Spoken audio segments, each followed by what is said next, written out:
Hey everyone, welcome to this week's bonus episode exclusively for our Patreon subscribers at the Truth Teller level or higher on Patreon.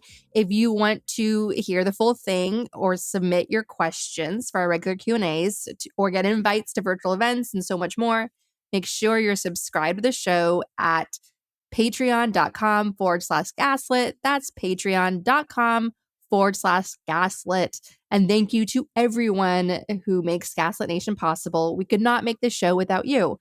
So this week's discussion with the world's foremost Russian mafia expert, Olga Lautman, who was a refugee of the Soviet Union. She was born in Italy, the child of a Russian and Ukrainian refugee leaving the Soviet Union. And she was raised in Brighton Beach, very Russian. It's the Crimea of New York. And she came up in the world as a researcher for best-selling books like Craig Unger, Vanity Fair contributor Craig Unger, his books, House of Trump, House of Putin, and I believe the more recent one he did confirming that Trump was indeed a Kremlin asset. That was a relationship that was developed by the Kremlin for many decades. And Malcolm Nance's books. She's a tenacious researcher, analyst, human rights activist, and she's just extraordinary and a dear friend of mine. And our conversations always go long, whether they're on the show or privately. And so this week's bonus show is going to include an excerpt that I didn't run on the public show this week. That is a discussion Olga and I have looking at very disturbing signs out of China that the dictator there, is actively studying, looking at Russia's mistakes in Ukraine and trying to prevent the same banana peel slipping on the banana peel embarrassment that Putin has experienced in Ukraine. She seems to be getting ready, cleaning house to avoid the same thing happening to him. Should he invade Taiwan? So does this mean that an invasion is imminent, like in the next year or so? So that's what the continuation of our discussion is about. That will be played later in this bonus show.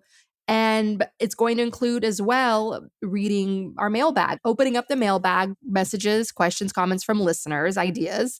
I love our community so much. It sustains the show. It sustains me. I learn so much from you, our dear listeners. Thank you, thank you, thank you to everyone who supports the show. You make Gaslit Nation possible. And, it's the start of a new year. We're going to face this year together. We're going to link arms. We're going to get through it with flying colors. We're going to win the war at home. We're going to win the war for Ukraine. Democracy worldwide is going to prevail. I know it seems like a daunting challenge, but we've been here before. Many of our ancestors have, and we'll do it again. We have no choice. They had no choice. We have no choice. It's our turn now. Lucky us. And we're going to get through this. And I'm excited to talk about some of these themes based on questions, comments from listeners. But first, just a reminder, this Thursday is coming up, January 18th at 8 p.m. Eastern. We are having a social media workshop for people like me who hate social media, for people like me who miss old Twitter when life was easier, relatively speaking, to where we are now, and just really want to curl up in a fetal position and not get out of bed. But we have to get out of bed. The world needs us. We need each other. We're not going to get through this alone. We're going to get through this together. So if you hate social media, the Gaslit Nation Social Media Workshop on Thursday, January 18th at 8 p.m. Eastern is for you. It's for me. It's for all of us to dust ourselves off and get in the game and find a way to find the joy in the work, the joy in the community, and raise up our voices with joy for those who need us to. It's featuring a friend of mine, a wonderful organizer by the name of Rachel Brody. And she's leading the charge on the grassroots movement to replace Jay Jacobs, who's the useless, self-sabotaging, party-sabotaging chair of the Democratic Party in New York State. What Ben Wickler is to Wisconsin. Ben Wickler being the superstar grassroots champion of Wisconsin. Jay Jacobs is the opposite of that here in New York. And we're trying to get rid of him. And Rachel is a key organizer in that effort. She's going to update us on how things are going because it's a whole drag on the national party. The National Democratic Party has to pump extra money into New York State just to counter the incompetence and moral corruption of Jay Jacobs. His own neighborhood of Long Island has turned bright red under him. So there's a lot to get updated on there, because I'm always saying on the show, fight locally where you live.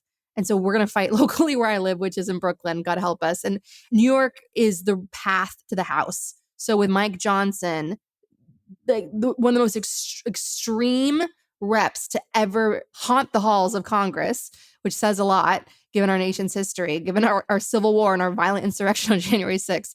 Mike Johnson being the worst ever being Congress, being Speaker of the House right now. We can easily take that away from him, and victory for that goes through New York State. A lot of easy pickups in New York State, including George Santos's former seat. So that's going to be a bit of a discussion as well as a workshop, and it's going to be tingling for the mind, tingling for the heart, and really getting ourselves ready to go for this very big year that we're all going to get through. And we're going to be exhilarated when we do, and we'll have a big celebration once we have victory in November for our nation, our democracy, and humanity as a whole. All right. So no pressure. And if you want to sign up for that workshop, just make sure you subscribe to the show at the truth teller level or higher. Patreon.com/gaslit. That's patreon.com/gaslit. Thank you to everyone who makes the show possible. Now, Kathy is a listener, and she writes in commenting on our big New Year's episode called Another World is Possible, where we did a montage of hopeful calls to action from our various esteemed guests and experts in the last year or so. And so Kathy writes, "This was a perfect way to start the new year. Thank you. I also finally read Stride Toward Freedom during my New Year's flu. Something good always comes from troubles." Thank you, Kathy. I agree with that philosophy, which you all had planted in my brain. I'd read other books, essays by Martin Luther King Jr. years ago and had been inspired, and this one was just as enlightening and even more timely. I cannot believe the stark parallels between that 1958 accounting and our current moment. Wow. Required reading and listening for 2024. So Kathy, of course, is referencing Stride Toward Freedom, MLK's memoir, written as a young man when he came on the world stage in a very big way in organizing the Montgomery bus boycott. It's a stunning guide that will hold your hand on how to be an activist, how to manage oneself, manage others, how to manage groups, teams, and so on. It's a brilliant, soulful management guide for improving yourself, being a better servant leader for yourself, your family, your community, and sustaining that work in a meaningful way, in a healthy way. I cannot recommend it enough. And it's something I read when I really need to go inside and eat, pray, love within myself. And I love it. And it opens up the Gaslit Nation action guide, and always has, for that very reason. You cannot do this work without doing the inner work, without having inner support to help you. You're not in this alone. You've got mentors, people who have been there first, who have fought the good fight to make your path easier. So that's who we lean on in the work that we're all doing together. And so if you haven't read Stride Toward Freedom, highly, highly recommend it. And thank you, Kathy, for sharing that feedback. So along that vein, Kate writes, "I'm looking for fiction to read in the new year and wonder if you can start a conversation. I find most popular books to be good, but often similar to one another." That's an interesting comment. That's kind of what turns me off from a lot of the fiction today, because it feels like everything's there's like gatekeepers, right? In the six big or so publishing houses of New York City. They're the gatekeepers. They have the formula down on what makes a bestseller, and they're conservative in what they go for. I write fiction, so it's kind of weird that I'm not reading more fiction, but I think it's because I get a weird vibe off of the fiction that I constantly see in bookshelves. I feel like it's so overly produced, overly processed, if that makes sense. Maybe that's just maybe that's just me, but I found your comment there, Kate, interesting. I'm going to keep reading what you wrote. "I wonder if others who listen to Gaslit Nation would have some out-of-the-box suggestions. Thank you for all you do always, Andrea and team." Thank you, Kate. So I'm going to share my suggestions. My dear listeners, but obviously in the Patreon community, comment, share your comments on what fiction is really driving you, what you read that stayed with you, anything, because fiction is healing. It's just getting an escape, getting out of your head for a bit and getting some rest. So it could be off the wall, whatever it is. So I'll share mine.